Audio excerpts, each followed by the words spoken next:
So అవన్నీ చేసినాం అనుకో మళ్ళీ మాకే ప్రాబ్లం, నీకేదైనా మాకే ప్రాబ్లం. మళ్ళీ అంతా గాలి గాలి మాటలు మాట్లాడుతావు. మొన్న మాట్లాడినావు కదా స్టేజ్ ఎక్కి, ఏం మాట్లాడినావు రేవంత్ అన్న? ఏదో అన్నాడు అబ్బా, గుర్తొస్తలేదు. రైట్, వస్తున్నా, అక్కడికి వస్తున్నా రేవంత్ అన్న, గుర్తొచ్చింది. నేను జర అందుబాటులో లేదు కాబట్టి నీకు సరైన కౌంటర్ ఎవరు ఇవ్వలే. సో ఇప్పుడన్నా లేటెస్ట్గా మాట్లాడమంటావు రేవంత్ అన్న. ఏంది బ్యాంక్ అకౌంట్లో ఈఎంఐలు ఎట్లా కట్ అవుతాయో ట్రాఫిక్ చలాన్ అట్లా కట్ చేస్తావు. ఎవడవయ్యా నువ్వు? నీ జేబులోకి వెళ్ళి కట్ చేసుకో. గవర్నమెంట్ ఇస్తుందా పుక్కట్లా? ఆల్రెడీ మేము ట్యాక్సులు కడుతుంటే తిన్నది అరగక పైసలు నొక్కేసి జిఎస్టీలు ఎగ్గొట్టి భూములు దోచుకొని రోడ్లు వేయకుండా గుంటల రోడ్లు పెట్టుకొని మరి మేమెవడి మీద వేయాలయ్యా చలాన్లు రేవంత్ అన్న? మేమే ట్రాఫిక్ పోలీస్ మీద చలాన్ వేయాలి, మేమే ముఖ్యమంత్రుల మీద చలాన్లు వేయాలి, మేమే మంత్రుల మీద చలాన్లు వేయాలి. మీరెవడి జోబులకు వెళ్ళి మాకు చలాన్లు కడతారు? ఏ ఒక్క రోడ్డు మీద ఒక్క గుంత గడబడిన రేవంత్ అన్న నీ మీద కేసేసి నీ మీద చలాన్ వేస్తే నీది ఏ బ్యాంక్ అకౌంట్లోకి వెళ్ళి పైసలు కట్ అవుతాయో దయచేసి సమాధానం చెప్పాలి. ఇక నేను ముఖ్యమంత్రిని, మేము ఎంత వస్తే అంత మాట్లాడతాం. నువ్వు ముఖ్యమంత్రి అయితే ఎవరికి గొప్ప, దేనికి గొప్ప? నువ్వు ముఖ్యమంత్రి అయితే ప్రజాసేవకుడివి. నువ్వు ప్రజలు ఇచ్చేటువంటి భిక్ష, ప్రజలు ఇచ్చేటువంటి ట్యాక్సులతోటి నువ్వు ఊరేగుతున్నావు, నువ్వు కుర్చీలో కూసుంటున్నావు.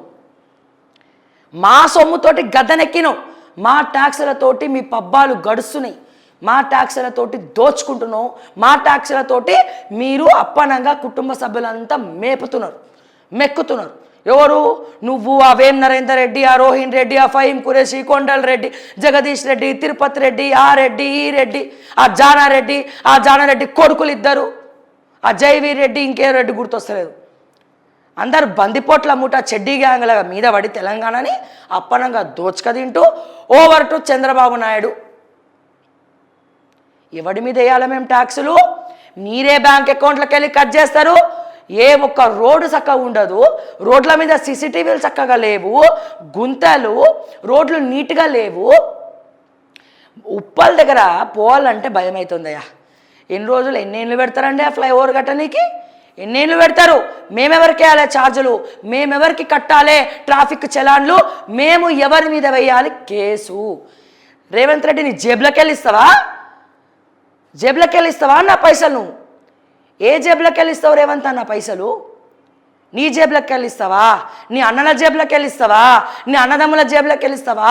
ఆ రోహిన్ రెడ్డి జేబులోకి వెళ్ళిస్తావా? ఆ వేం నరేందర్ రెడ్డి జేబులోకి ఇస్తావా? ఆ పొంగులేటి శ్రీనివాస్ రెడ్డి జేబులోకి వెళ్ళిస్తావా? ఎవడి సొమ్ము ఎవడి కట్ చేస్తాడు?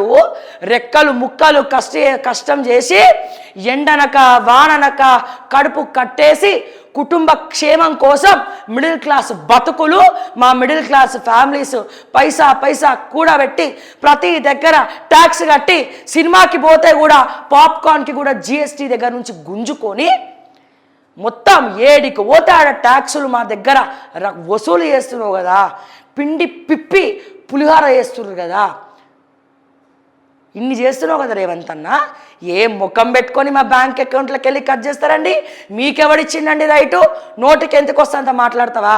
మీకు దమ్ములు ఉంటే ప్రజల దగ్గర పైసలు వసూలు చేయండి. మీరు పైసలు వసూలు చేయాలంటే ముందు మీరు చక్కగా ఉండండి, ఒక సిస్టమ్ జనరేట్ చేయండి. ట్రాఫిక్ పోలీసులు ఏడబెట్టాలో చెప్పమనండి. బండ్లు ఎక్కడుంది? ఏడబెట్టాలి చెప్పండి. పుక్కట్ల పైసల కోసం ఉత్తుత్తిగానే ఫోటోలు కొట్టి బ్లాక్మెయిల్ చేస్తున్నారు, మర్యాద లేకుండా ప్రజలతో మాట్లాడతారు. పోలీసు మావోడే అన్నా అని ఫోన్ చేస్తే వదిలేసేటోడికి ఒక న్యాయమా? ఏ రికమెండేషన్ లేకపోతే వదిలేయరా? ఇది ఎక్కడ న్యాయం రేవంత్ అన్న? మావోడే అన్నా ఎవరితో, వాడితో వీడితో ప్రతి గొట్టంగాడితో ఫోన్ చేపిస్తే వదిలేస్తారా బండ్లను పట్టుకొని? లేకపోతే కట్టించుకుంటారు. అప్పులోలా మీరేమన్నా అప్పులోలా? చాలా సిగ్నల్స్ దగ్గర చాలామందిని ట్రాఫిక్ పోలీసులు హెరాస్ చేస్తున్నారు, టార్చర్ పెడుతున్నారు. ఏ రకంగా టార్చర్ పెడుతున్నారు చెప్పనా? కార్లు పక్కకు ఆపుతారు, బండ్లు పక్కకు ఆపుతారు. ఈ ఇంట్రెస్ట్ ఏదో దొంగల మీద పెట్టుకుంటే ఈ పాటికి దొంగనా కొడుకులందరూ దొరుకుతుండే. ఈ ఇంట్రెస్ట్ ఏదో ఎవడి మీద? డ్రగ్స్ సరఫరాలు చేస్తారు చూసినవా, ఆ డ్రగ్స్ సరఫరా చేసేటోళ్లకు మాఫియాల మీద పెడితే ఇదే కాన్సన్ట్రేషన్ ఈ పార్టీకి హైదరాబాద్ డ్రగ్స్ ఫ్రీ సిటీగా మారుతుంది. కానీ మీరేం చేస్తారు? ఎవరిని పట్టుకుంటారు తెలుసా? మొగుడు పిల్లలు బండి మీద పోతుంటే ట్రాఫిక్ పోలీసు వాడు వచ్చి ఇట్లా ఉరుకుతాడు. నేను చూపిస్తాను చూడు, ఇట్లా నేను యాక్టింగ్తో చూపిస్తాను. రేవంత్ నా ఫీల్డ్ ఏం జరుగుతుంది, ఇట్లా ఉరుకుతారు. భార్యను బండి దిగమంటాడు, లటక్కున్న బండి పట్టుకొని కీస్ ఇట్లా తిప్పి ఇట్లా చేతిలో పట్టుకుంటాడు. రేవంత్ అన్న తాళాలు చేతిలో పట్టుకొని ఏం చేస్తారు తెలుసా?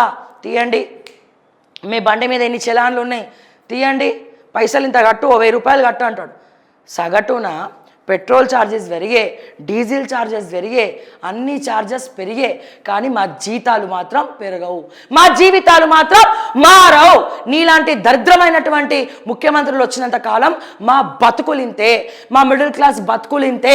అకౌంట్లో డబ్బులు లేవన్నా నీ కాలు మొక్కుతా బాంచనంటే ఆ ట్రాఫిక్ పోలీసోడు, అరే ముండా కొడుక, సారీ టు సే దిస్, నేను సాక్ష్యాలు లైవ్లో చూసిన, రెస్పెక్ట్ లేకుండా పబ్లిక్ తోటి ట్రాఫిక్ పోలీసోడు అడ్డమైన బూతులు మాట్లాడి వాడు అకౌంట్లో చూపించిన ప్రూఫ్ ఫోన్పే ఓపెన్ చేసి జీపే ఓపెన్ చేసి, అన్న నీకు దండం పెడతా అన్న, పిల్లలతో ఉన్నా అన్న, ఇగో చూడన్న నా అకౌంట్లో పైసలు ఇవ్వన్నా, 500 రూపాయలే ఉన్నాయన్న, రేపటి రోజున బండికి పెట్రోల్ కొట్టాలన్నా, మళ్ళీ నేను ఆఫీస్కి పోవాలన్నా, ఈ 500 కావాలన్నా, నా పిల్లలకి ఒంట్లో బాగాలేకపోయినా ఈ 500 రూపాయలు ఎమర్జెన్సీ కోసం నేను అకౌంట్లో అట్లనే పెట్టుకున్నా అన్న, కాలు మొక్కుతా అన్న అంటే కూడా మీ ట్రాఫిక్ పోలీసు వాళ్ళు కనికరం లేకుండా అప్పులలో పిక్క తిని రోడ్ల మీద మిడిల్ క్లాస్ ఫ్యామిలీలను నించోబెట్టి నడి బజార్లో అడుగుతా ఉంటే ఇది రాజ్యాంగమా? ఇది కరెక్ట్ అని నువ్వు అనుకుంటున్నావా రేవంత్ అన్న? అంటే సగటున ఒక మిడిల్ క్లాస్ ఫ్యామిలీ కానీ, ఒక పేదోడు కానీ పెట్రోల్ కొట్టుకొని ఖర్చులు పెట్టుకొని బండ్ల మీద తిరిగితే అకౌంట్ల పైసలు కట్ చేసుకుంటారా? ఆ మిగిలిన 200, 500 కూడా ఉండవా? పొద్దున్న లేస్తే రెంటు, కరెంటు, రేషన్, బియ్యం, పప్పు, ఉప్పు, ఆ చింతపండు, నూనె, స్కూల్ ఫీజులు, హాస్పిటల్ ఖర్చులు, పెట్రోల్ ఎక్స్పెన్సెస్, బట్టలు, పండగలు వస్తే బట్టలు, ఇవన్నీ కొని నెలకి 20-25 వేలు 30 వేలు జీతం ఉన్నటువంటి సగటున ఒక ఎంప్లాయీ ఏ రకంగా మీకు ట్రాఫిక్ చలాన్లు కడతారో దానికి దమ్ములుంటే సమాధానం చెప్పు రేవంత్ అన్న, చెప్పు, దీనికి సమాధానం చెప్పు. ఇక పోతే పాయింట్ నెంబర్ 2, పురుషం. ఇవన్నీ ఎవరి మీద చూపించాలి? ట్యాక్సులు ఎగ్గొట్టినటువంటి ఐఏఎస్ ఆఫీసర్లు, ట్యాక్సులు ఎగ్గొడుతున్నటువంటి ఐపీఎస్ ఆఫీసర్లు, మీ ఎంఆర్ఓలు, మీ సబ్ రిజిస్టర్లు, బ్యాంకులల్లా బినామీల పేర్ల మీద దాచుకున్నటువంటి పాపపు సొమ్ము, నల్ల ధనం ఏదైతే ఉందో, దమ్ముంటే తెలంగాణ రాష్ట్ర ముఖ్యమంత్రిగా వాళ్ళ బ్యాంక్ అకౌంట్ల నుంచి పైసలు కట్ చేయి. నవీన్ మిట్టల్ ఐఏఎస్ ఆస్తులు ఎంత? సోమేష్ కుమార్ గారి ఆస్తులు ఎంత? రజత్ కుమార్ ఆస్తులు ఎంత? ఇప్పుడు ఉంటున్నాడే రామకృష్ణ చీఫ్ సెక్రటరీ, ఆయన ఆస్తులు ఎంత?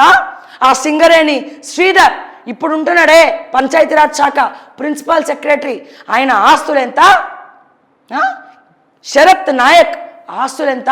అమయ్ కుమార్ ఆస్తులు ఎంత? మీకు దమ్ముంటే, మీకు ప్రజలకు ఏమైనా మేలు చేయాలనుకుంటే వాళ్ళ బ్యాంక్ అకౌంట్ల